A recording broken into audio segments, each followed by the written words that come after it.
Fair use and content disclaimer. The views and opinions expressed by the host do not necessarily reflect that of the Psychological Association of the Philippines and its management. Furthermore, the views and opinions expressed by the guests do not necessarily reflect that of the host, the show, and the organization. Fair use is the copyright regulation that allows the limited use of copyrighted materials without acquiring permission from the right holders for comment and educational purposes. Views, articles, and images on this episode may contain copyrighted material which has not always been specifically authorized by the copyright owner. This is being broadcasted to the Teaching Psychology Special Interest Group's social media platforms, when available.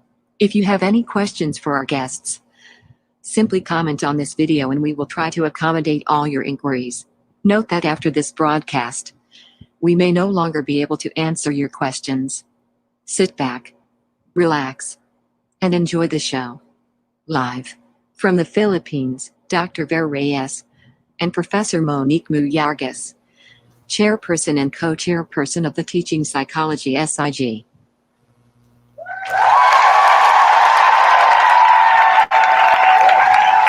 Hello! Yay! Hi, good afternoon. Good afternoon. Hi, everyone. Welcome back to our webisode for this week. Isa lang yung webisode natin. Pero before that, kanina pa lang, meron ng mga nag-shout-out. Hindi naman shout-out, may mga nagko-comments na from Angelina Villanueva. Meron din tayo from Miss Macri, si Nian. Yan. Sino pa ba to? Si Giselle Honrado. Hello. Okay. So comment down nyo kung saan kayo nanonood ngayon. Meron din tayo from RTU. Hopefully daw, their connection will be a bit kinder. Okay, meron din tayo from Mariveles Bataan. Again, from RTU, pero siya student daw. Naku, baka mamaya malaman ninyo kung anong ginagawa ng mga teachers niya. Oo, sino pa? Meron pa tayo from, hello daw, Ma'am Marivic Sanchez and Jonah Apsay. Yan. Meron ding nagpapabati kay Sir Feathers. Feathers ba? Tama ba? Ang spell, ang ano ko? Sige, Monique, meron pa. From Chacharis Chang to Miss Tormis Salutilio. Hi! Meron din from Florabel Suarez. Hi, Florabel! You know her? Yeah. Dito ka pala sa PSSP. Hello! Yes. Hello! Ayan, meron pa tayo from sige, hindi ko alam kung paano. Correct. Okay, from Quezon City. Siyempre.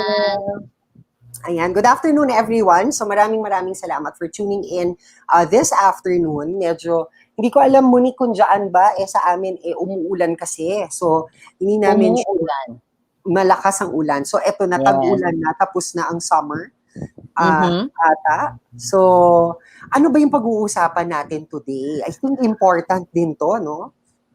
Very important kasi this is one of the some teachers find it difficult to teach this subject if you don't have statistics is fun attitude towards it, like you, Madam Bear. I know. So may mga for example, I think important to kasi foundation course to. Oh, yes, it is a foundation course. So para maintindihan natin, ano ba yung mga numbers na yan na pinagsasabi? At bakit siya important in the practice of psychology? Baka kasi iniisip ng mga ibang students, dahil nag-psychology ako kasi walang math. Okay? Yun ang isa sa mga ano ba tawag doon? Misconceptions about being a psychology student. So sa simula pa lang, meron naman talaga tayong math. At kailangan din natin to when we do our practice, no? Particularly for psychometrics and stuff. So, hello from Hello to Tarlac Agricultural University from Iloilo City, from Balangabat City, Bataan. Ayan, marami tayo from Bataan. Uy, our former chairperson. Hello, Mami Yang. Hello! So, thank you for joining us. Actually, nag-message siya kanina, hinihingi na yung link. So, sabi ko, ay, totally panoorin natin. Later on, ay nako, may surprise tayo. Kasama si Madam Yeng, no? Ng ating kasama dyan. So, naghang yata ako. Okay. So, there. So, hello, good afternoon. So, without further ado, meron tayong kasama ulit na mag-i-introduce. Kasama natin sa SIG na yon.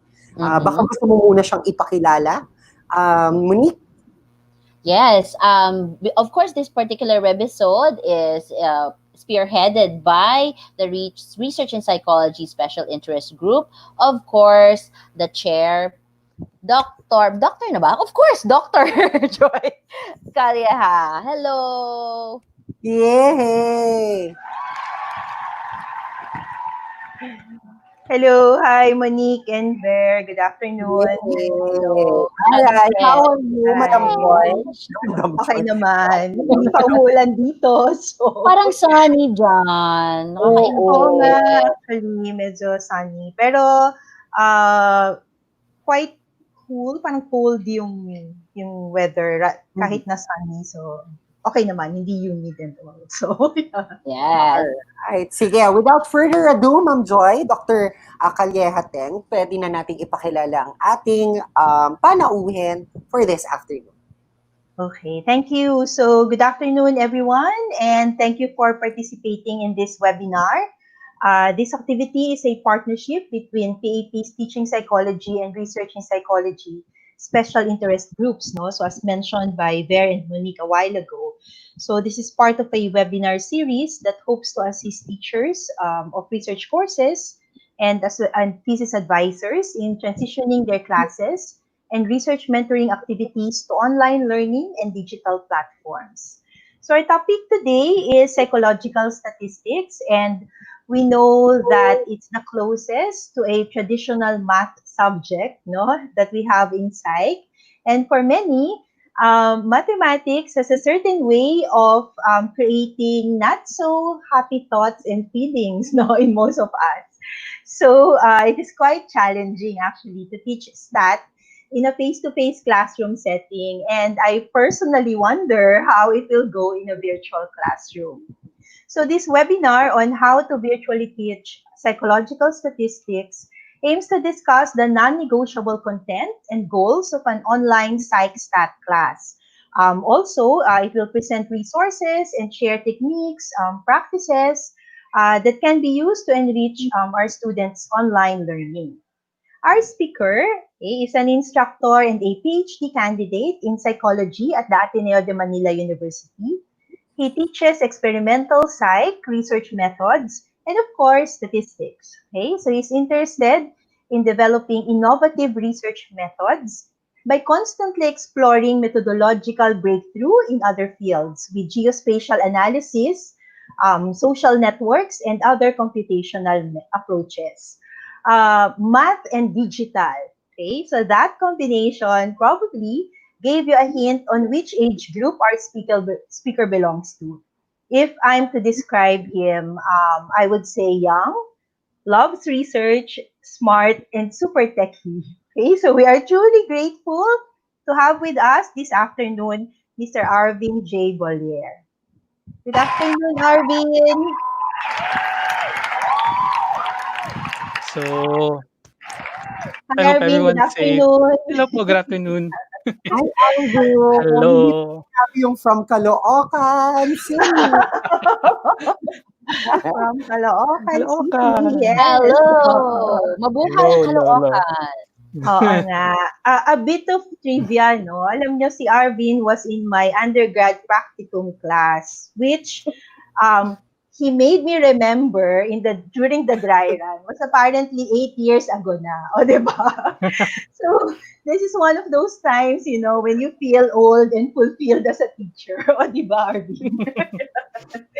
Okay, so I'm sure we will learn a lot from Arvin. And so the presentation's ready, tama ba? We're okay now with Yeah. the slides, yeah? So thank you, Sige. and we will now begin with Mr. Arvin Boller sharing on how to teach or virtually teach ecological studies. All right. Sige. Okay. Thank you, Doc Joy. Take So, it away. Monique, ikaw na muna ang bahala kay Arvin ngayon. Yeah. Good luck. And I hope that a lot of our viewers will be able to learn more about statistics, particularly how to do it in a different mode of delivery. Yes. Okay. And if you have questions along the way, you may post it in the comment section. So good luck, Arvin. Thank you, ma'am. Let's go.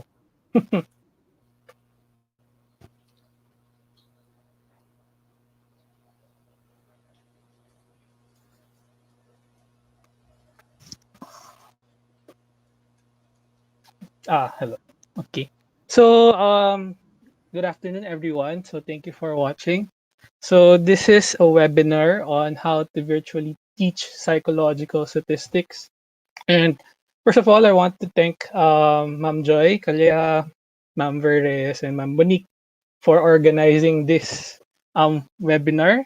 I also want to thank Ma'am Jopay Nolasco for her guidance in preparation for this webinar. And to my mentor, Dr. Tina Montiel, I learned a lot from her in terms of teaching research. No, I think she's watching right now. I don't, not sure. But anyway, so the overview for this webinar is really to introduce you to what the concept of asynchronous classes, and then we'll talk about the coverage of statistics class, then the challenges, proposed strategies, including online methods, and then moving forward, no, ano ba yung magiging goal natin as a field as we go through the new normal. No, just a disclaimer: this webinar is based mainly from my experience as a teacher of statistics and as a student as well. No, I think halos lahat tayo pinagdaanan natin yung statistics no undergrad no and partly math nung bata tayo. So we carry those memories forward. I'm also bringing in some experience from creating an online class myself and taking those online classes, whether through Coursera or whatever. So before anything else, no, when we talk about teaching online, what I really mean is an asynchronous course. Asynchronous classes, they're like MOOCs, meaning they're online, but the setup is you post the resources and the students will do it in their own pace. No, kaya asynchronous, hindi kayo magkasabay. No, unlike this webinar is synchronous. No, kasi magkakasabay tayo. No, so ang goal natin is to really create these classes so that pantay-pantay for the kids kasi some of them might not have an internet connection at some points during the week, so they can do the classes on their own pace and time. And asynchronous classes are a lot better than synchronous classes, both in terms of time and effort. And the fact is, asynchronous classes, they stay in the website for a long time. So, pwede nilang balik-balikan. So, may tinatawag tayong LMS or Learning Management System. So, I encourage you to look at these platforms. All of these have free platforms, no? Especially Canvas. They have a very wide features available. So, mabuti kung i-explore nyo to and then you can create your classes in these platforms. No need to pay anything. So just an example, this is a psych stat class that I created right after ma-announce yung ECQ. So the moment na I realized na wala na palang pasok. So I transitioned everything to online. If you want to check it out, this is a public course. So if you want to check it out. But take note, there are only 4 modules for this class kasi ang pinasok ko lang yung na-miss out ng class ko. So that would be t-test, ANOVA, and correlation. No, but feel free to check it out if you want. Okay, so another example. This is how it looks like in terms of modules. So you can see na may lessons, may quizzes, may worksheets, and may sample papers and sample dataset. No, if you enroll, feel free to answer the quizzes as well, just to see how it looks like. Okay. Next. Okay, so this is how a page looks like. As you can see, um, sinusulat yan lahat. No? So just because it's an online class doesn't mean na lahat video. Okay, we have to realize that some students might not have the resources to watch videos. So it's highly encouraged that you provide transcripts or better yet handouts na that they can get. So if wala silang internet to watch videos, they can read. No? Okay. Okay, so what do you need to make this asynchronous course? First, you need an LMS. So I provided the options kanina. Another one would be microphone. Of course, laptops and phones can work, but better yet kung may microphone ka talaga para hindi malabo.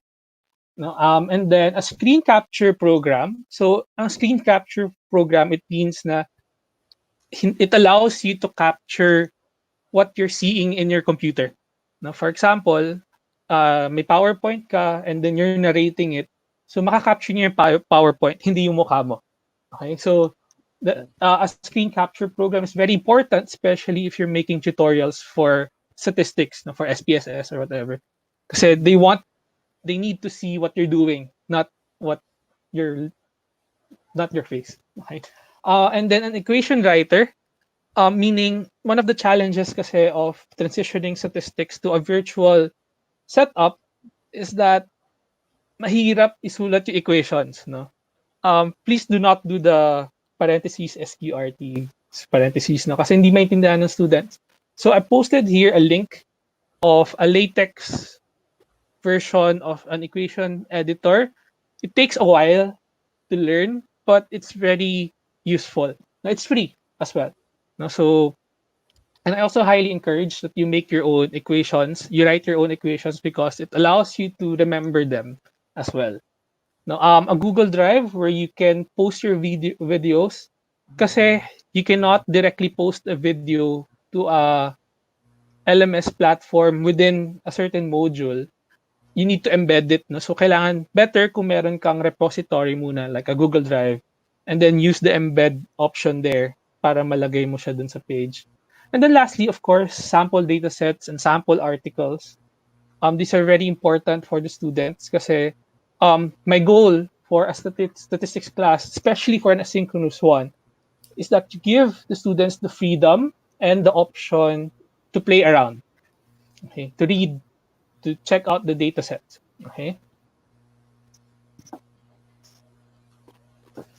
So when we talk about non-negotiables, this is the coverage that is prescribed in, or at least recommended by the CHED memorandum.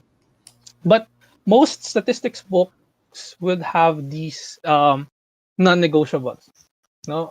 So you start with descriptive stat, probability samples, population, z-scores, hypothesis testing, the family of t-tests, and then one-way ANOVA correlation, simple linear regression, and chi-square. Two-way ANOVA is not really a non-negotiable. No? You can move it to experimental psych if you need to. It's better to focus on this so that they would really understand what you're talking about. No? But I added some non-negotiables, some more non-negotiables. Next one. Okay.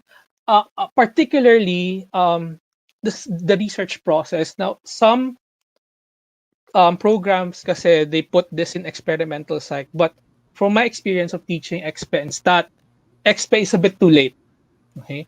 They need to know what research in psych looks like, at least the basics. No need to be a master's graduate level researcher.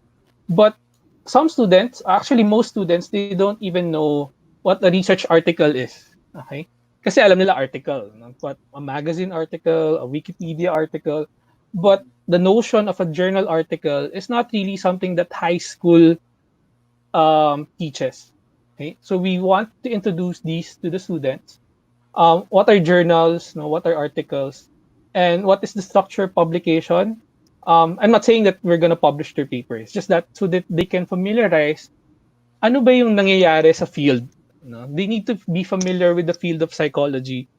Kasi the truth is, a lot of our students go to psych without knowing what psych really is. And this is especially true for those who were before K to 12. No, kasi wala namang psych no high school. So they go into psych with this preconceived notion of what psych is. So by talking about the research process, they get to realize, this is what psych is, and that statistics is a very fundamental class in psych. And I also typically introduce them to common psychological theories and research, particularly the more recent ones. One of the challenges kasi for stat is that you want students to use articles that are recent, but these articles are not represented in their textbooks. If you go to a Psych 101 textbook, ano ba pinag-usapan? Freud, probably the most recent one would be Bandura.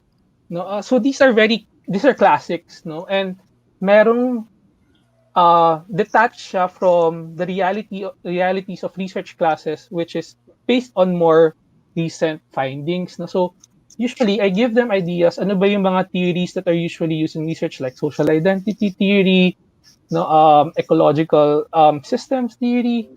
So these are what is commonly seen now, para hindi sila mas stuck with conformity, or kasi favorite nila yung conformity sa expe. So give them an idea of what it looks like now. And it also introduces them to how psychologists think. At least nandun na sila sa starting point. Basics of literature review and important research question. And then APA format. Okay. Again, APA just released the 7th edition. So kailangan mag-aral na ulit tayong lahat ng bagong citation format. Take note of that. There's a 7th edition already. So look at it. I actually like the 7th edition. So kasi wala na yung city of yung publisher city. So mas madali na mag-cite ng book. And lastly, data collection. Very, very, very important for me, because after ng stat, their data collection would be expe, pero it's different from how we usually do a survey data collection. So I highly encourage that you allow them to collect data just so they know how hard it is. Okay. Now, in cases wherein we cannot gather data outside of the classroom because of ethics issues, usually what we do is once the groups finalize their materials, their questionnaires, kino-compile namin, and then everyone in the class answers all the questionnaires. Okay, so para meron kaming repository of data, and at the same time, they get to understand what it feels like to be a participant. Na sobrang hirap pala magsagot ng questionnaire, especially if there are 6 groups with 4 questionnaires each, pwedeng umabot ng 300 items. Now you know how hard it is. It's hard to be a participant and a researcher. So what you want to do is to teach them the trigger of stat, and that the notion is that bad data is bad stat. No matter how good you are with statistics, if the data is bad, if the collection is sloppy, your conclusions would be bad. As easy as that. So as early as possible, you want them to know how do you collect data, how do you measure psychological concepts. Okay. Sige, let's go through the challenges of teaching statistics. So I'll actually spend more time on the challenges of statistics and how these challenges are exacerbated or increased by the transition to online. Kasi yung stat, mahirap na siyang ituro in a traditional setting. And mas mahirap siya pag online because nawawala yung face-to-face time that is fundamental to teaching statistics, especially for students who are struggling. So I categorize the challenges in stat into 3. The first one will be motivational. And this is very prevalent. Now, a lot of students typically dislike statistics and they carry their math traumas to undergrad. No, marami sa kanila na traumatized ng math nung high school and elementary. And ang ginagawa ko usually pagka-start ng stat class sa first day, I would ask them, who here likes math? Okay, that's the first question parate. And usually no one raises their hands. Okay. Meron may one or two every now and then. A lot of students kasi they go to psych, again, sinabi nga ni Ma'am Ver kanina, thinking na walang math sa psych. No? So surprise na lang. No? But this is a very important challenge. This is a very prevalent difficulty as well. And we need to overcome this if we want stat to stick. And I think one of the symptoms of this is that more recently, more and more students are opting for qualitative psych thesis. I'm not saying that quali is bad. No? I like quali as well. But a lot of them, ang reasoning nila for doing quali is because I don't like stat. Okay? It's not because they like quali. It's just that they don't like stat. No? So we want to address this motivational issue. The second challenge will be technical. No? Mahirap ang stat, basically. A lot of formulas, a lot of steps required, and we want to overcome that as well. And then lastly, last but not least, and this is a real problem even for the big schools, is logistical. No, we need software and hardware to conduct statistics properly. And the fact is, not all students have the resources for that. So what we want to do is, how do we address this as much as possible? Short of course, giving the equipment to the students, which is not possible for everyone, actually. So we'll go through this one by one later. Arvin, let's ask our viewers. Comment below sa ating Facebook Live. Sinong afraid sa math? Count me in there. Dagdag mo na ako dyan. Comment kayo viewers. Yes. Okay. Okay, so ano yung proposed strategy ko? And this is really coming from my experience of trial and error in stat. No? In my experience, a lot of the students, they become more receptive of the stat if you transform it from a technical, high-pressure subject into play. Now, for some of us, probably, bakit anong role ng play in statistics? Because the fact is, math and stat actually does a lot more with creativity. Okay? It does a lot with creativity. To be able to see a question from multiple angles really help them appreciate stat. Especially pagdating sa decision making na parang, may data set. Hala, anong gagamitin ko? T-test or correlation or whatever. So, creativity allows them to have that wiggle room in terms of thinking, actually, and approaching the problem. And in some cases, if your challenges are more open-ended, you will be actually surprised with how students approach your class. No. This is not to say that we could become less stringent with the demands of statistics or that we lower standards. It's just that we have to shift the attitude from that being stiff, highly technical statistics class into a more of a lab setting. No, you need to be curious about things. No, kahit yung mga normal behaviors stuff dyan sa paligid na nakikita mo, magtanong ka, and then saka mo ipapasok yung stat. Kasi statistics can be meaningful if you know what you're using it for. No? So later on, we'll ipapasok natin yun isa-isa. No? So this is really a shift from teaching to coaching, and this is true for all methods classes. You would actually realize that you would become more and more of a coach rather than a teacher, no, as the students go through the classes, especially when it comes to the research process. Okay. So I found this article.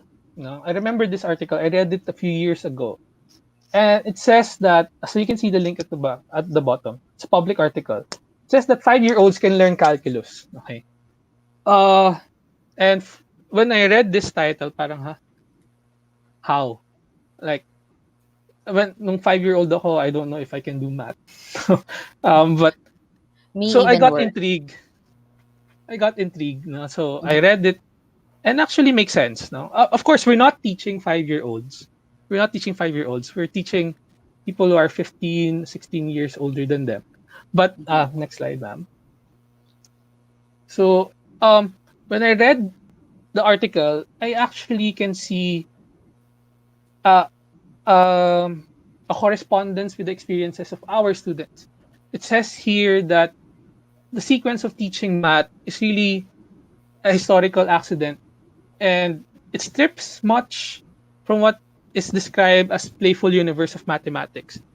And really, math can be playful, and it's just that the way it's been taught since we are kids, it's not at all playful, no? I mean, siguro nag-war flashbacks tayo ng mga 100 item window cards na pabilisan ng arithmetic, no? Oh. Or memorizing these multiplication tables.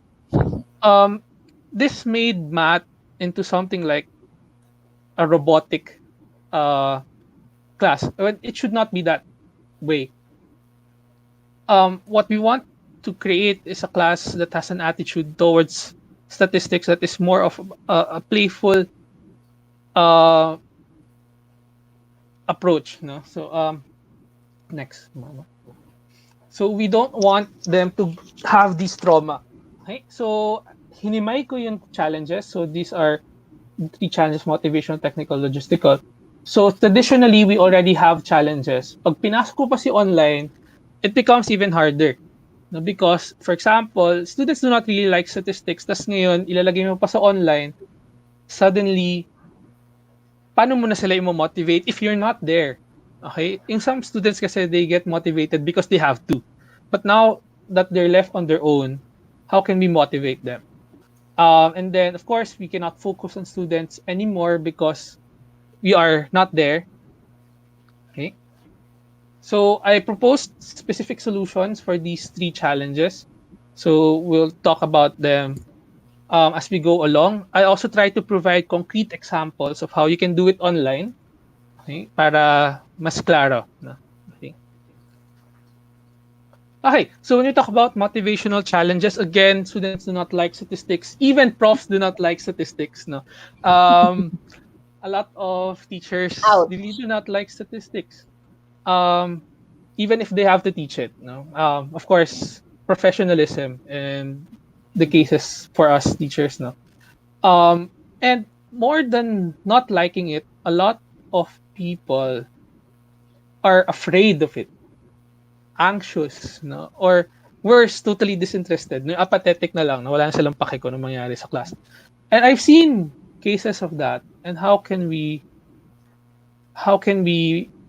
remedy that, no, as much as we can? Of course, there are some students who excel in stat, but they can be quite rare. No? They can be quite rare. It's not so much because of our students, but because of how stat and math was taught before, and it's really more of their perception of statistics. It's not because students are bad, it's because the subject is really just that way. So how can we transform it? Okay? So my first proposal is really emphasize purpose. So what do we mean by this? Ang usual na tanong ng mga estudyante pagdating sa stat is, bakit ko ba ginagawa to? Or Required daw, required. bakit ko nga ba ginagawa to? Or worse is, bakit ko ba ginagawa sa sarili ko to? No? Parang maling decision ata itong ginawa ko. And why? Because when we teach stat, wala sa curriculum yung reasoning. Bakit nga ba may stat? Okay? They go into stat not knowing what it is for. So we need to remind ourselves that in the context of statistics, stat is a methodology.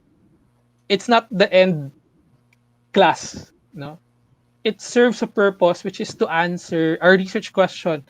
And the hard part is that we usually go through stat without letting our students ask a question. Okay?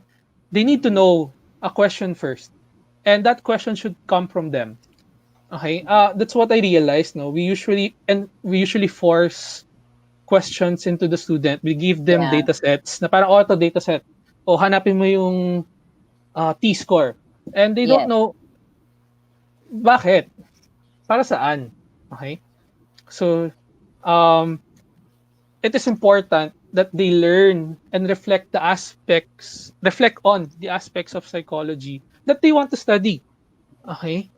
As early as first year or second year, we should help them realize what is it that they want to study. Psychology is a very broad field, and we need to give them that allowance to reflect ano ba yung purpose that they specifically want to achieve. Mhm. And what the moment I started this practice, no, usually I spend 2 weeks for this, no. Mahaba, 2 weeks kasi a lot of them don't know what psych is. So I help them, I give them articles. Oh, this is what psych studies. This is what behaviors and mental processes mean, no. Mhm. And I ask them, ano ba yung mga bagay na gusto mong malaman? Because statistics can help you understand things that you want to understand. And the moment na click yon, that statistics has a purpose of learning about that specific purpose that you want, it becomes easier for them and they appreciate it more. Kasi now alam namin na, alam ko na kung bakit yung ginagawa to. So it becomes more motivational for them. And you would be surprised with the diversity of phenomena that they want to study. No? Magugulat ka na parang may iba na nag-aaral na ng they want to study social movements. Mhm. I had a lot of students who want to study LGBT rights because they're coming from their own experiences. Yes. Meron mga gusto matuto ng learning because they want to be a teacher. Okay? So give them that option to ask their own questions because now they can repurpose statistics for their own journey. Okay? And that's very important. No? Do not make statistics as a one-size-fits-all class. No? So this necessitates a focus on research at the start. No? So you want to introduce them to research already because that's really the purpose of stat in our field, no? For research. Okay? So how do we do this online? Okay, one advantage of online learning is that students are at home. They don't spend much time commuting, and this is especially true for those in Metro Manila who spend 2 hours commuting, like me. No, they're at home, and that means they have time to think slowly, deliberately. So what you want to Self-paced. do, at peace, no, Yeah. na hindi sila ma-pressure masyado. Mhm. And you want to transform psych-stat from that high-paced, high-pressure class into a more reflective one, really. So give them opportunities for thinking and reflection, no? And also, online platforms allow us to provide candid exemplars of how to answer commonly questions using statistics. I typically encourage this in my class, na parang if they're curious about a certain question, no, ask it. And then as a class, we'll try to answer it using statistics. Like for example, later on, I'll give an example na, ano ba mas gusto ng mga tao, no? Yung fries ng Jollibee o fries ng McDo? No, it can be a simple question, pero some people are very curious about it. So encourage Yeah. that. Diba? Alam naman natin na McDo yung mas masarap. De joke lang. Okay. So let me give you some concrete examples. One, I usually provide activities where they can submit brief papers that answer questions like, ba't ka ba nag-psych? Of course, marami magsasagot yan kasi wala na po kayo bang alam na matik. Or like, maraming trabaho sa psych. No? Surprise, surprise. But these are legitimate reasons and you just have to follow up. But what do you want to learn? Ano ba yung mga na-observe mo sa paligid mo, no? Na that makes you curious. No, may isang estudyante ako sabi niya lang niya, "Sir, bakit yung iba nakikita mo na may nakikita mo na biodegradable, non-biodegradable, hindi pa rin sumusunod." No? Mhm. So I said, and then you can ask that question. You can answer it with stat, di ba? So we'll use that for stat. So, and then frequently ask them what they're curious about. And then ang ginagawa ko, well, in the original class, I usually do it by hand. no, pag nasa class. But I usually also create polls in your online groups. No? Encourage curiosity, allow them to apply statistics as a way of satisfying this curiosity. No? So I'll give this example. No? So this is medyo malabo. No? But this is a Google form I made.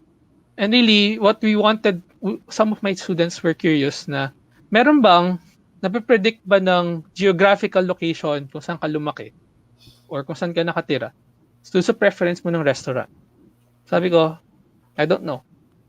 Let's ask. No? So I made the form, they answer it, and then we have a data set. And what you have to know is that this seems like a very shallow question. No? Parang ang babaw. Pero actually, nagdebate yung class dyan. Kasi may side na, Jollibee talaga eh. Eh, may McDo. And as shallow as it is, it got their attention. And now that we have a data set, they're more motivated to find out the answer. Kasi interested sila. Okay? So, this kinds of interest might be shallow for some, but this can this can actually trigger a lot of motivation from the student. So, I highly encourage you to do this. No? Ask your students, ano ba yung mga bagay na gusto nilang malaman? No? And then, use it as an example rather than us preparing, ito na yung dataset, hanapin nyo to, ganun. Explain mo yung, this is a research from a few years back. No? It can work as a drill, but it doesn't really motivate them to understand statistics. Not as interesting. Kasi usually the most interesting questions are actually the most simple questions we take for granted. Yeah. Yes, totoo. Actually, that's it. Mga for granted questions na we tend to forget, but in reality, are the things that we are curious about every day. No? Ilan ang butas ng Skyflakes? 54, ma'am. Bonus question ko yun eh. Okay. Now, next, encourage creativity. Now, this might look detached from stat, but actually it's not. Because research relies on two kinds of thinking, convergent and divergent thinking. We're familiar with convergent thinking. No? Ano ba yung correct answer? Ano ba yung sagot dito? Yeah. But we tend to forget that divergent thinking is also important. Meaning, may tanong ka, how do you interpret the question? How do you approach the questions from multiple angles? Because in reality, stat is not as clean as it seems. Usually, lalapit lang sa'yo, let's say may kliyente. Lalapit sa'yo, bumabagsak yung sales ng this is from my personal experience as an intern of Everbilena Cosmetics. Nilapitan lang ako ng aking boss, sabi niya, ba't kaya bumabagsak yung sales nitong product na to? And sabi ko, paano natin, how do you now ask a statistical question for that? So we ended up with an experiment. No? So we got participants, pinaamoy namin sila ng mga stuff, and then nahilo sila. And then, but the fact is, research is so uncertain that part of the reason why students get lost is because they're not given that practice of dealing with uncertainty, of dealing with multiple possibilities. So you have to give that wiggle room, and that's where creativity comes in. So moving forward with creativity,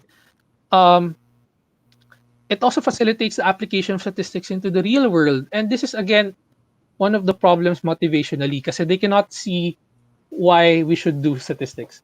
But by encouraging creativity, you allow them, you give them more ability to think of stat in a way that fits the real world in their perception. No? Let's say, especially kaya may organization, tong estudyante na to, how do you make them learn how to use statistics for their problems? No? So that's very important. No? Also, because creative activities put a lot of agency on the students. What do you mean by this? Usually kasi, the traditional way of doing statistics, may data set, find the answer. So there's no agency on the part of the students. Wala silang choice but to find the correct answer. But if you give them open-ended challenges, it puts the initiative on their part, and they learn how to do statistics from their own way, from their own, no? Hindi yung ito yung tamang way of doing it. No? They get to see that there are a lot of ways of doing it actually that's true for statistics, and they get to enjoy it more. Kasi in the end, no, hindi sila alienated, no, to use that word. Or detached. Hindi sila alienated from the result. No?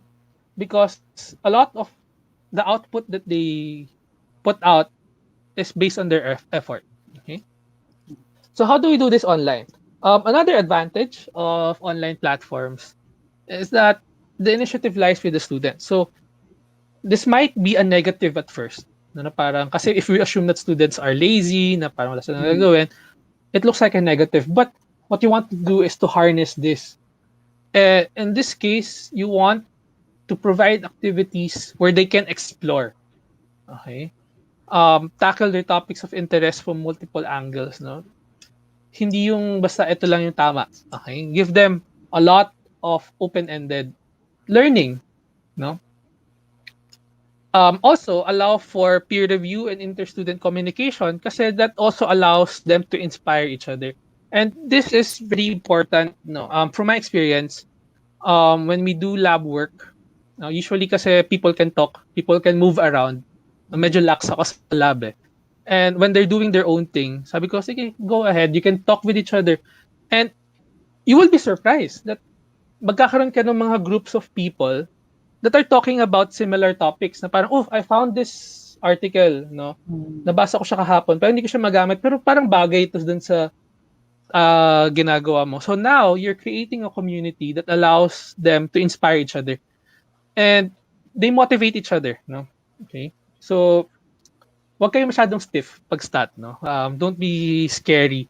No, wag niyo nang dagdagan yung anxiety ng estudyante. I mean, takot na sila sa stat, takot pa sila sa iyo. Wag maging stereotype. Oo, wag maging stereotype. Oo.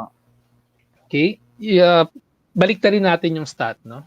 So, some concrete examples. First, this is what I usually call the MasterChef format for my class, no? So, most of my methods classes have this MasterChef format. Parang once a week, I give them an open-ended challenge and then allow the groups to come up with their own proposal for a 5-minute pitch. No, walang tamang sagot. It's really just how do you argue for your stance, and then they can upload short videos or narrated PowerPoints. No, so we are moving away from may data set, may problem, ano yung tamang sagot, to a more merong real world problem. How do you answer it with stat? Diba? Yeah. And that gives a lot of agency for the students. Take note, again, from the previous slide na creativity doesn't mean carelessness. No? Just because we are giving more space for them to work doesn't mean that we lower our standards. No? So it's not that. No, we can do both at the same time. Also, if I need to provide data sets, I usually give them huge data sets because from my experience as a learner of stat, I learned more by playing around. No, yung to be able to do things on my own and create own ways of coming up with findings. No, so example is an IP. No, so I'll show it later. So I'll show you an example of the MasterChef format. No, this is, I called it the pressure test, no? Kasi pressure test yung pangalan nung sa MasterChef. This is the problem. You are tasked to throw a block party, but you want to host the best party, and you want to do it scientifically. No? It's really just for humor. Therefore, you want to identify 3 independent variables that will help you predict and maximize the happiness of the party. No? So I let them interpret this in their own way. So now you would see outputs that are different from each other, but you can see the personality of your students from there. No? Okay. So, and in some points, you will also learn yourself. Na parang, oh nga, no? This is actually a good variable to predict happiness. No? So, presentation will take the form of a narrated PowerPoint, 5 minutes maximum. No? So, I also get to increase their skill in presentation. No? Yeah. So, which is actually important in psych kasi we do a lot of presentations. Mhm. No, hilig natin yan. No? From oral defenses to presentation of results. No? Yes. So hitting multiple birds with one stone. This is kind of small, but this is a data set from IPIP, which is the International Pool of Index of Personality. Okay. This is basically 2,500 items. And binibigay ko sa kanila to, and ang activity natin is, I want you to make a test about whatever you want. No? Parang BuzzFeed quiz. Ganun. Gaano ba, like may nagtanong akong estudyante na, anong klaseng kabayo ka? Mga ganun. And then, ang task niya is, maghahanap siya ng questions that he thinks or she thinks measures the concept that he wants to measure. Yes. May iba gumawa ng gaano ba sila kaganito, gaano ba sila ka-similar sa akin. So maghahanap sila ng questions that measure the concept that they want. Sabi ko, sige, hanapin niyo yung questions and then correlate these questions. And then sasabihin ko sa kanila, because what you want to do is to create a test that measures the same thing. So they should be correlated with each other to some degree. And then they would be presented with this. Of course, ang unang reaction ng estudyante is overwhelmed sila. But sabi ko, it's just a cell. No? It's just a bunch of cells that talks about the correlation of each variable. So what I want you to do is to identify a question that does not agree with others. So now they're being taught to be creative with the test, and at the same time, they're taught to deal with large results na hindi sila ma-overwhelm. Okay? So that's one way of doing things online, and that's the good thing about online. You can just post this data set. No? Okay? So now let's move on to the second set of challenges, which is technical. Statistics is heavy, especially for students who are unfamiliar with null hypothesis statistical testing, which is what we do in stat. Usually kasi sa high school and elementary, or kung may stat man sa elementary, ang statistics nila is probability statistics, which is merong 5 red ball, merong 3 green ball at 2 blue ball. Ano yung probability na makakuha ka ng blue ball pag pumulot ka ng ball? No, that's the statistics that they're familiar with, not with t-test or z-scores or probability distribution. So it can be quite technical. No, so we want to remedy this partly through a change in attitude, because what we want to do is to allow students to make mistakes. Okay, to learn from mistakes. Okay, so one way of doing that, facilitating that, is by providing formative assessment.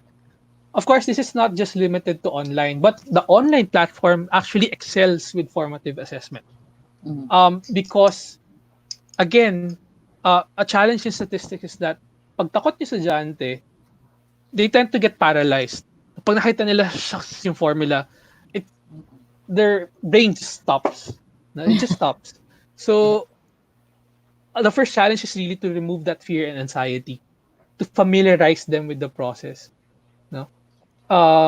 So one way of doing that is using formative assessment, which are tests and activities that are not graded. Usually, we don't do this in a traditional setup kasi hassle gumawa ng formative assessment. Di ba? Mag-check ka, gagawa ka ng test. Di naman graded. No? So, you usually don't do this traditionally because it's hard. Although, it is actually highly recommended. So I do this a lot. Kasi on my experience, no, sa first test, the first quiz, usually bagsak silang lahat. Tapos, sa first formative assessment, and then by the time the quiz hits, mataas na yung score nila because they learned the process. No? So, to do this online, just again, allow your students to make mistakes. Marami kasi, usually, ang reaction kasi natin pag may mali yung estudyante, nagagalit tayo or nagpapanik tayo. But the fact is, statistics has a lot of uncertainty to it. So allow your students to make mistakes. If you want to correct them, do it in a very gentle way. Okay? So how do you do this online? most learning management systems have options for formative assessment.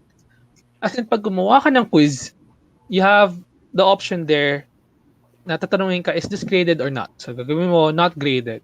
And then, do you want to provide feedback or not? Meaning, pag sinagutan nila yung tanong, mali sila, automatic lalabas. Ito yung tamang sagot and this is why.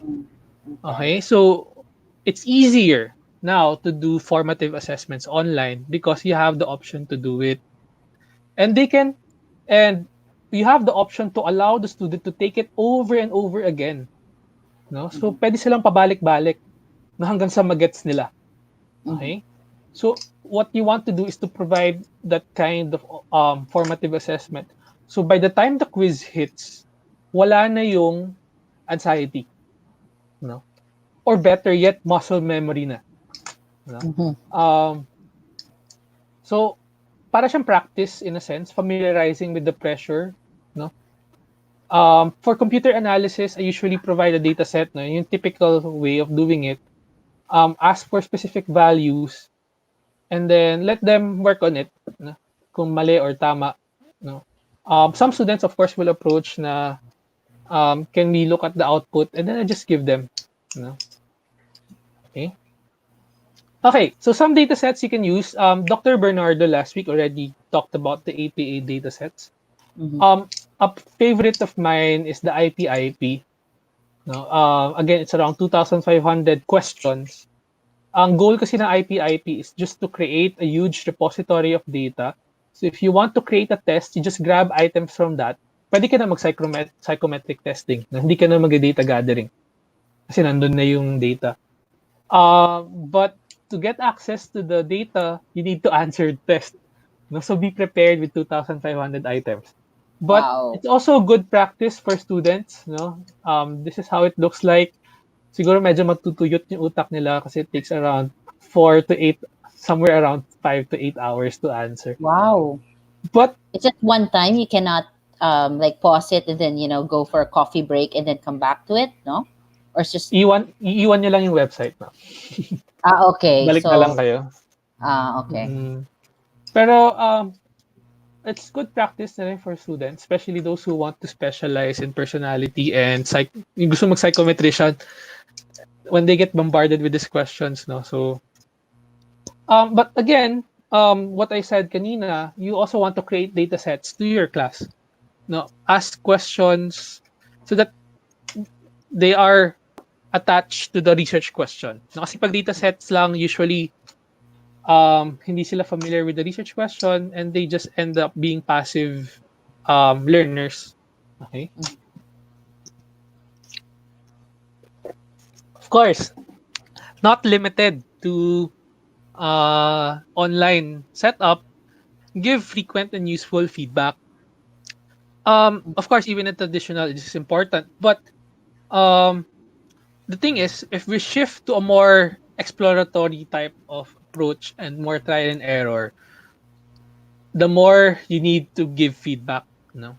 Again, we don't want to lower our standards.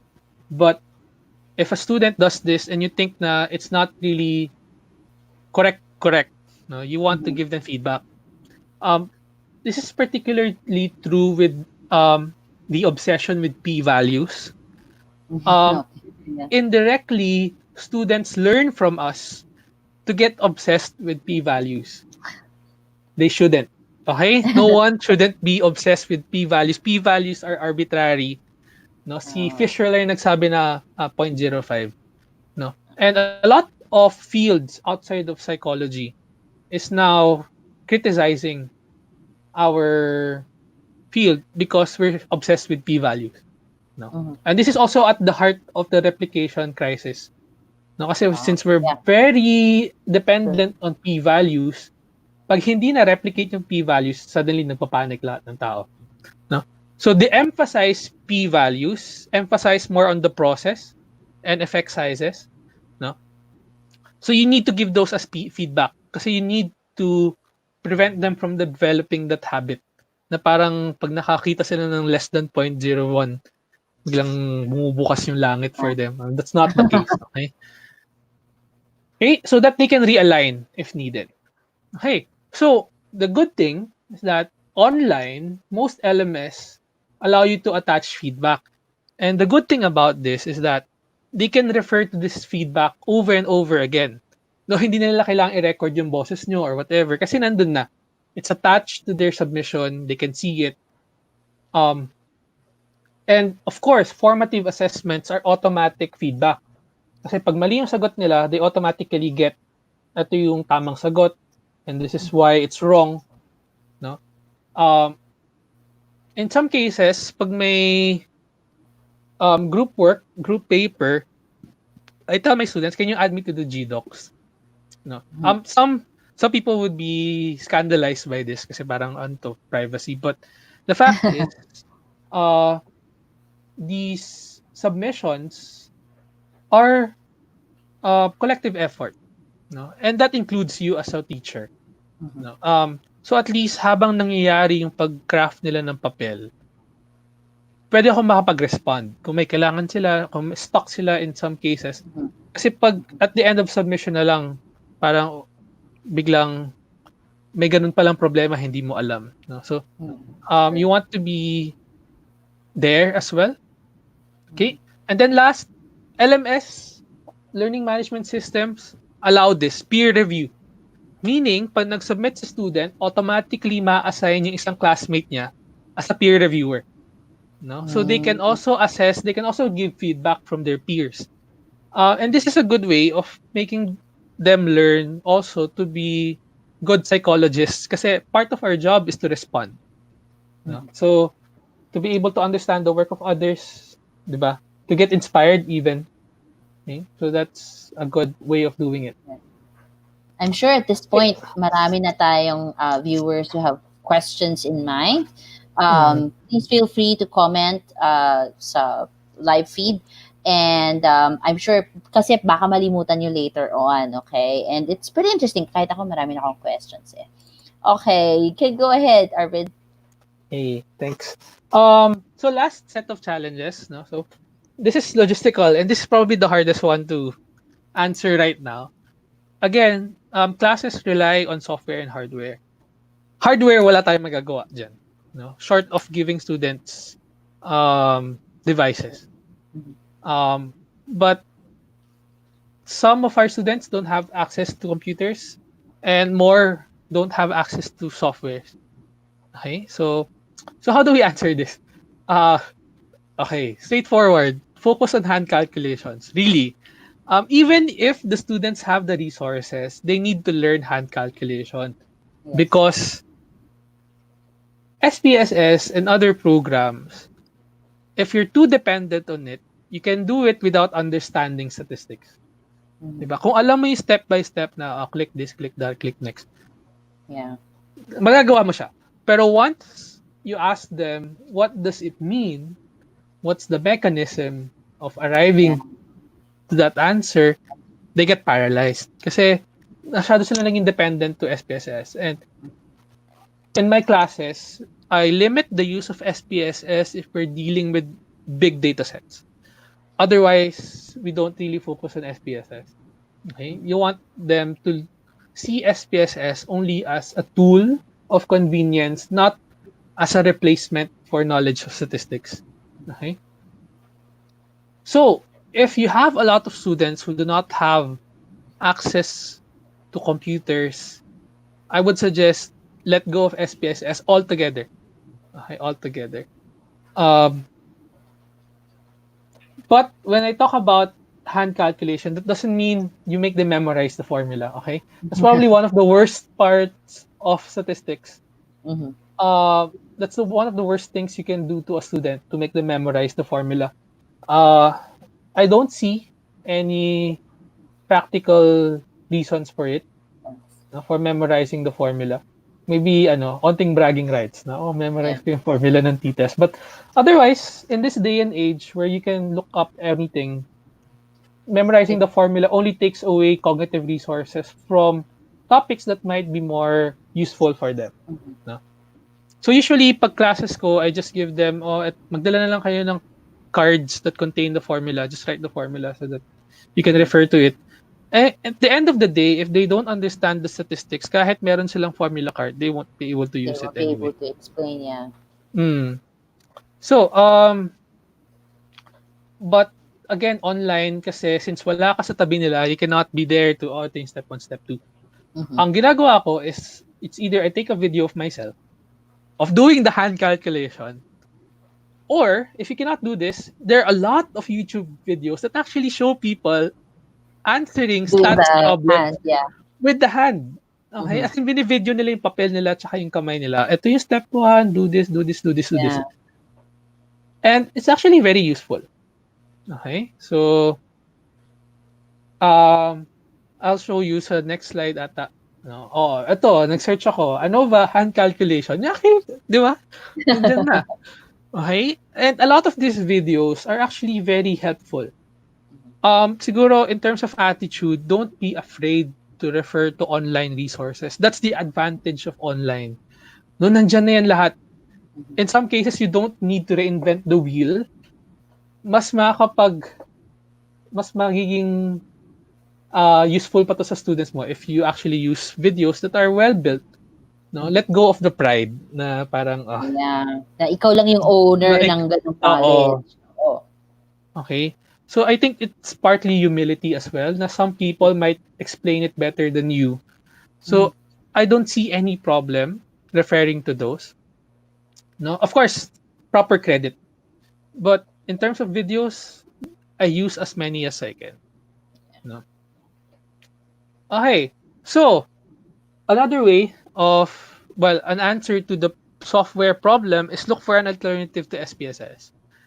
It's a good program, pero it's a paid software, and in most cases, people need to be resourceful Mhm. in terms of accessing SPSS. There are alternatives, of course, not as good as SPSS, but good enough for fundamental stat class. JSP is one, Jamovie. Personal preference ko is PSPP. As you can see, binaliktad lang si SPSS. PSPP is actually a free version of SPSS. And Ah. the good thing about it is that it has the same interface as SPSS. So it looks like SPSS na medyo Ah. watered down. It has Ah. less options, no? Walang two-way ANOVA. Hindi, may two-way ANOVA, pero ano. So this is how it Yeah. looks like. Medyo maliit.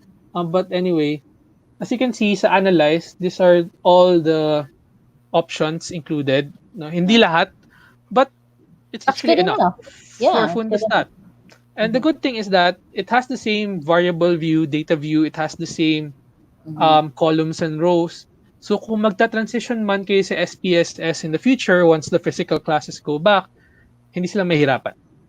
I highly suggest that you use PSPP as well. And the fact is, it's free. Okay, it's free. Yeah. So, hindi nyo kailangan maging resourceful. Okay. Okay. But moving on, no? So, next. We have our studio.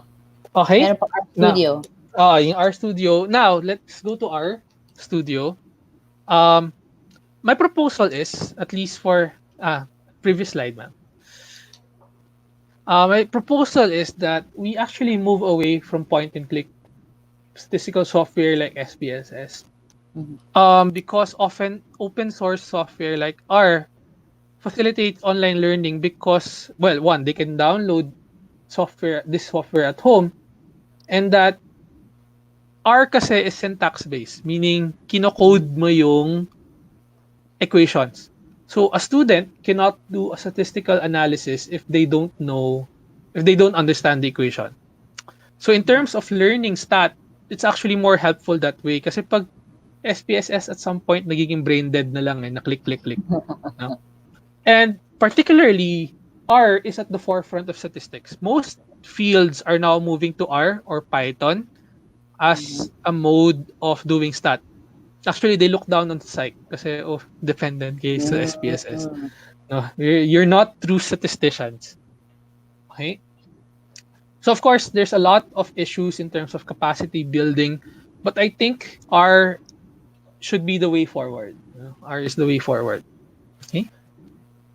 So this is how it looks like. Again, maliit. Pero This is a screenshot of me learning how to use R actually. No. So pinag-aaralan ko siya. Again, it's syntax based, meaning you write everything. So hindi siya point and click. But the good thing is that R is free, and more than that, R has all the functionalities you want from a statistical analysis tool, from t-tests all the way to data science. No, so nandiyan na yung nandiyan na yung SEM, factor analysis, both CFA and EFA, no, social network analysis, data mining, no, machine learning are all in R. Okay? So isang program na lang gagamitin mo from start to finish, no, from undergrad to grad. No, so it's actually a good tool to learn, and it solves a lot of the logistical problems of schools. Okay, so last few slides, general tips: be creative, as in you as the educator. There's a lot of resources in the internet, mga online experiments, mga videos that you can use for your own class. So do not be afraid to take a risk in using these resources. Um, Craft an asynchronous class that takes advantage of the student's free time. The notion is that not all learning occurs in the context of the course. So what you want to create is a class that will allow them to use statistics outside of the course. Okay? Or better yet, to play around with data on their own time, because that's where truly learning occurs. Okay? And then last is to create a community of learners. The best thing that can happen is that your students trust you and that they trust each other. Because now they can help each other work. I think it's a bit hard for some teachers to do this in collaborative notion, kasi parang medyo ingrained sa educational paradigm natin yung cheating, na parang if people help each other, that's cheating. But research is a collaborative effort, so allow them to help each other. Okay? Of course, I'm not saying na pag quiz, kopyahan, no? That's not the point. But do not be so stiff that you prevent any kind of interaction between students, because that's a big chunk of learning, no, from each other. Okay? So moving forward, I actually believe that online learning is a really good tool for learning stat. At first, it seems harder because of the lack of physical interaction, but stat is partly understanding, partly creativity, and partly repetition. And all of these are actually amplified by the online platform. No, the amount of resources allow you to be creative. Being able to design a class that gives allowance to students, give uh, allow them to learn more. And the fact that these lessons stick sa internet, hindi siya yung katulad ng traditional classroom, no, paglabas nyo ng classroom, makakalimutan mo na kung ano yung nangyari, no? The fact is, the class is there. They can go back to it every time. And some learning management systems, kasi you can see the amount of hours that students spend. I was actually surprised that some students spend like 60 hours in the platform because they're just doing the problems over and over again. Okay? So you'll be surprised then with the effort of the students. Just give them the opportunity to do so. No, and then last, I think we really need to shift to incorporating programming. If we're gonna do online learning as well, this is a way to do it. Open source kasi is the way forward. No, I think we have to do away with paid programs because it only hinders our students from learning, kasi not everyone has the same resources.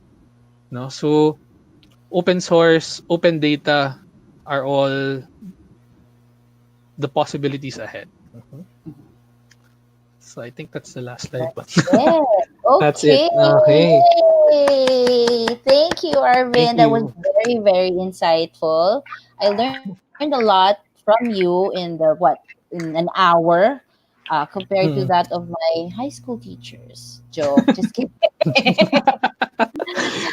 Hi. Thank All you. right. Thank you, Arvin, for that Yeah. parang all of those references and all those tools. No? I'm pretty sure that a lot of our viewers have also learned a lot from this. So Monique will have some questions siguro that they Yeah, have that for us. our viewers posted on our comment section. Okay, here we go from Dax Ozoa. At which part do we let students experience data collection at the end of the module or at the beginning of the module or whatever? What would you suggest? Ako usually at somewhere around the middle, no? Kasi the first part of the class, Mm-hmm. I usually let them create their introduction section. Not naman a full-blown introduction, but to get familiarized with asking a research question, formulating hypothesis. And then I talk about research ethics. And then we talk about a bit about psychometrics, no, when they get their own questionnaire. Usually naman established scale eh, no. Hanap kayo ng established scale, punta kayo ng library, hanap kayo ng books na may established scales, use that. And then at the middle, no, right before they write the results, that's where they do the data collection. No, so around late middle part of the class, yung data collection. Mm-mm. Okay. And we have a question from Luis Trinidad Montano. During the first experiment, I asked my students to answer the 10-item personality inventory. Then I asked them to analyze the data. They said it somehow helped them understand each other from the trait perspective. Okay, that's a good insight from our Mm. yeah. Yes. And then here, from Lens, during college, we were offered a 3-hour psychological statistics class, and it is very draining as a student. Now that majority of the colleges and universities are offering online classes, would you recommend a lesser in terms of class duration, hour in teaching psychological statistics synchronously, and more time in learning and doing tasks asynchronously to promote motivation and maintain student interest in learning the course? Um, Actually, ideally is wala ng synchronous. No, that's the ideal actually. That everything that they need to learn, they can access to the asynchronous class. Na that's the ideal that they don't need to see you, okay, and you don't need to see them kasi nandun na lahat. Of course, some of us might be uncomfortable with that kasi parang how do I justify my profession kung hindi ko sila nami-meet? Mhm, But siguro give or take 1 hour a week mhm, of synchronous time would be enough. Okay. Of course, considering if your asynchronous class is good, then 1 hour a week might be the best.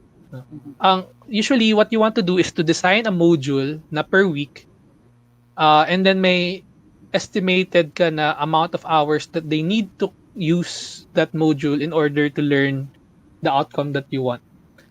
Usually, every week will be around 6 hours of mm, 6 to 10 hours per week of materials, no? So that includes the quizzes that you put, the yeah. PowerPoints that you upload, the videos. It should total to around 10 hours. Yung i-spend nila para ma-learn nila yung content. 6 to 10 hours, ganun. Okay. So we have feedback from Giselle. Wow, I learned a lot today. I also have realizations not to be tough on myself. Thank you so much. Yes, true, true. Totoo yan. We should not Mm. be afraid. Thank you so much. According to Angelina, I do appreciate the examples given, especially the examples given. Okay, here's a question from Sir Danilo. One problem of online teaching Yeah. is assessment. How can we be sure that what the student submits is really his work? Hmm. True. The first thing well, it depends on what kind of assessment. Pag quizzes, yun yung mas shaky ground, no? Pero kasi for me, if it's like a reflection paper or a group work, I usually let them do it by group, no? Kasi so I do away with the notion na 1:1 kasi um what you want to know is that what I want to shift kasi is that the attitude towards assessment, ang traditional way of looking at it kasi is how do we measure the learning of a student towards more of an assessment as um how can a student use the assessment for their own development, no? meaning we shift the pressure away from being judged to Yes. being to a material of growth. That's one way, but practically speaking, learning management systems kasi um they have the options to put uh, time limits. No, in my experience naman, if you're given a quiz and you have 20 minutes to answer it, you don't really have time to check out whatever, you know. And siguro also to accept the fact that we cannot do away with students looking at resources online. And for me, that's okay. No?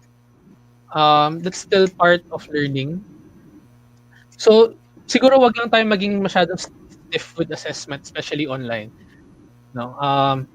We have to do away with that testing, standardized testing, one is to one type of assessment. Okay? And it's also So, good yeah. to release that kind of traditional notion na we don't trust our students. Yes, yes. Let them feel that they are capable and willing to learn in a self-paced and self-directed Mm, manner. And mm, if they do questionable stuff in in answering their quizzes or whatever, it's their loss, it's not anyone else's, diba? So if you create an environment, learning environment sa students mo, among your students, I think that that notion will be, it's more of a self-directed learning or self-growth. yes. It's not more because of the grade or parang yun usually yung structure na traditional structure that most teachers are afraid of, na they don't Mm. trust their students that much. Yeah. Tsaka I think, no, this kinds of attitude na if a student cheats or whatever, it's usually a product of their own anxiety. No? Yeah. They're not confident that they're not confident that they can answer the quiz, therefore they do something sketchy, no. But that's the thing, no. We need to address that anxiety first. Kasi pag nawala yun, edi less likely for them to do this sketchy stuff. No? Mhm. And also, siguro, we have to consider the fact that in online assessment, not all students have the same resources. Therefore, yung iba would lag behind, the others would be advanced. And therefore, in the first place, hindi po talaga gagana si assessment na one is to one. Kasi you have to be fair to the students who might have a hard time catching up. So that's why you all, as a teacher, I think if that's the case, you need to create or reconfigure your Mm, rubrics in terms yes. of how you're going to, well, quote unquote, grade or evaluate every student based on Mm, the progress he or she made in the entire module or on the set of modules, diba? I think I forgot, I think Macquarie University in Australia just recently released a statement that all students will be graded relative to their own effort or their Yeah, own or circumstances. yeah. No, so we have to do away with the standardized na one size fits all. We grade our students depending on their individual circumstance. It puts a lot True. more effort on our part, but Mhm, I think it's more fair to the students, especially with the current situation. mhm. Yeah. Okay. From CP, what are the advantages of Canvas over Google Classroom? Actually, hindi po ako sure, ma'am. No, kasi I haven't used Google Classroom to be honest. What I like about Canvas, however, is that it has a lot of options in terms of um, customizing the pages that you create. No, so they can self-enroll. Meron, I think the paid version of Canvas kasi allows you to put quizzes in the middle of videos. So may Mm. mga gano'n na after a certain amount of minutes biglang, question one, ganun. What did the Ah, speaker talk about a few minutes parang ago? review, oo. And they cannot proceed. So may mga ganong advantages, no? Mm. And in terms of security, mas ano, mas confident ako with Canvas than Google Classroom. So Yeah. because Google is integrated with a lot of different extensions. So in terms of security, it might not be as secure as Mhm. Canvas. Although just to say, ma'am, na if you're gonna use an LMS, talk about it with your fellow teachers because you want to use one LMS only. Para si Yeah. student, hindi siya patalon-talon from True, different. true. Kasi if the student has like what, 6 subjects, Hello? 6 different LMS, iba-iba yung kanyang platforms, Hello, ma'am? Nawala po. he or she is gonna get confused. May cognitive dissonance na mangyayari. Tsaka mahirap din practically po na login ka sa ibang platform, login ka sa another platform. True. Mhm. Okay, and next question, from actually course through your research in psychology SIG from Mirna Dumayas. For most students, if you tell them it will not be recorded, they will not do the job. They want it graded always. Is there any proven solution to this? In my experience po, if they're genuinely interested with the topic, they do it, no? Mhm. It depends, ma'am, eh. Kasi this is a tricky situation, no? Kasi I think this is more of a symptom of being disinterested with the subject. So I Yeah. think ang solution dito is really just to make the subject more interesting so that they can do the task even if it's not graded. Mhm. When I originally created the Canvas account, I actually opened it to students outside of my class. No? So it was open to all statistics students. And actually, na-surprise ako na nagsasubmit ng papers yung ibang Hindi classes na, even though hindi hindi ko na sila gigradean. No? So because they want to learn. Mhm. Okay. So I think to create that environment of learning would be the best solution here. And again, pag lahat kasi graded, ang ang outcome naman niya is that they just do it for the grade, Yeah. which And not is for just again a themselves. symptom of the problem. You know? And I think it's important as well to set parang the climate before, like, beginning the class orientation, understanding what the purpose of psychological statistics as a course, because this is the most fundamental course. They need Mm-mm. to equip themselves kasi yung higher psychology Mm-mm. courses Yes. require that. So if you're gonna, like, okay, I'm just gonna, like, wing it, then ikaw pa rin yung talo later on. The rest Mm-mm. of your major core subjects would suffer because of that. Experimental psych, research, and lots Mm-mm. more. Yeah. Yes, Okay, I and we tell have, them at the start yeah. na stat is really fundamental. No? Kasi sabi ko nga sila, it probably is your most important class right now. Kasi if you mess this up, you'll be messed up for the rest of your college life until dumating si Quali. Yeah. Oh, yeah, of course. Okay. We have James Philip asking, can the school use the open source applications, or is it just for personal use? Are there any ethical or legal implications of utilizing those applications if used in schools? Would not be sure with JSP and Jamovi, but PSPP kasi is created by Free as in Freedom Foundation. Meaning they're really advocating for an open source everything. So they won't Mhm. have any problems with you using it for industrial setup. No? Kasi that's Okay. actually their advocacy na everything in the end It's would open source. be open. Mm-mm. Okay. Here from Gerald Tan, I think you mentioned earlier that a two-way ANOVA is not taught in your psych stat class, but instead taught in your experimental Mm-mm. psych class. What is its advantage over teaching it already in psych stat class? Okay. The difficulty with two-way ANOVA kasi papasok mo si interaction effect tsaka si factorial design, which might not be as conducive in a statistical survey setup. No? Yes. And again, in my experience, wala na kasi masyadong time Mhm. para ma-discuss mo si two-way ANOVA in a very detailed manner.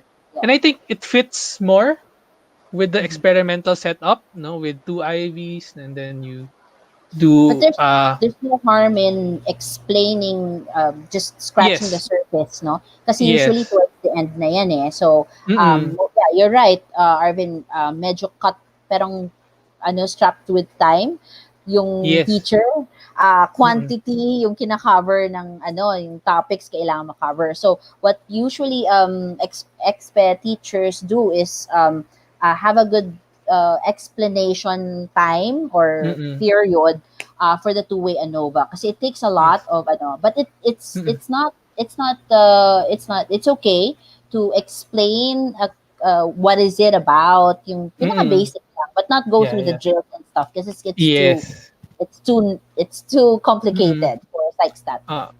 Usually at the end of psych stat, I give them an idea of what will come next. Now, factor analysis, this is what it looks like. And ANOVA is hard, pero ANOVA has a lot more in store for you. Repeated measures, mix ANOVA, two-way, three-way, no? So, but you will learn this in the future. Ganun. So, and I think one of the hard things about two-way ANOVA is that complicated yung hand calculation. Yeah. No, so it might not fit with the motivation of the class. Yeah. Okay. Yay! There you go. I think that's all the time that we have. Yay! Let's Arvin. Yeah. Thank you, Arvin. But before we let Thank you you go, po. meron lang because kasi sabi mo masarap daw yung McDo. Nag-text yung McDo. Sige, sana naman McDo mag-sponsor din sila sa natin, o sa show natin. Arvin, before we let you go, do you have any other things that like seminars in the future that you would like to plug for our viewers, just in case, or ganon? Sige, so probably we'll have siguro, because you mentioned something about doing the R studio, no?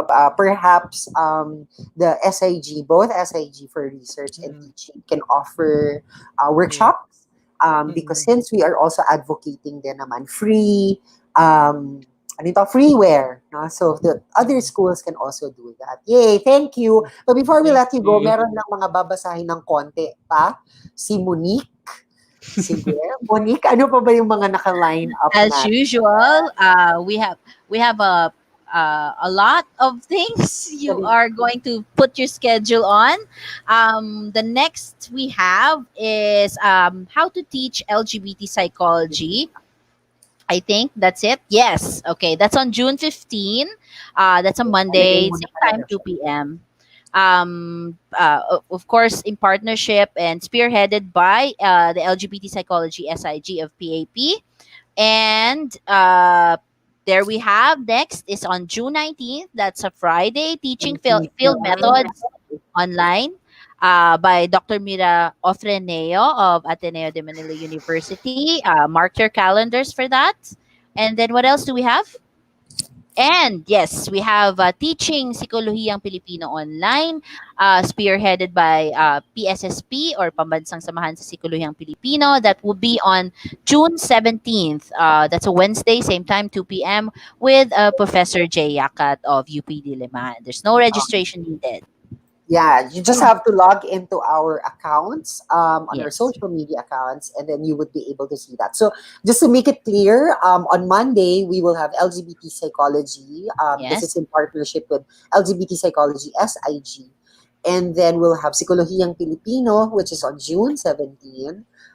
Again, with Pambansang Samahan ng Psikolohiyang Pilipino. And for that week, for next week, we will end the week with Dr. Mira Ofreneo, again from in partnership with the Research and Psychology SIG. Yeah. Yay! Mark your calendars. All right. Sige. Thank you again, Arvin. Thank you po. Stay safe, everyone. Si Ma'am Joy parang hindi masaya. Naku. Bakit hindi ka masaya, Ma'am Joy? Kala ko wala pa ako. Naka-live ka na. Naka-live na pala ako. Thank you. Naka-live ka na. All right. Thank you, Arvin. Thank All you. right. Thank you, everyone. Thank you, for Arvin. watching. We hope to Thank see you you. again next week. Bye. Bye. Take care. Bye. Be safe. Thank you, Ma'am Joy. Thank you, Arvin.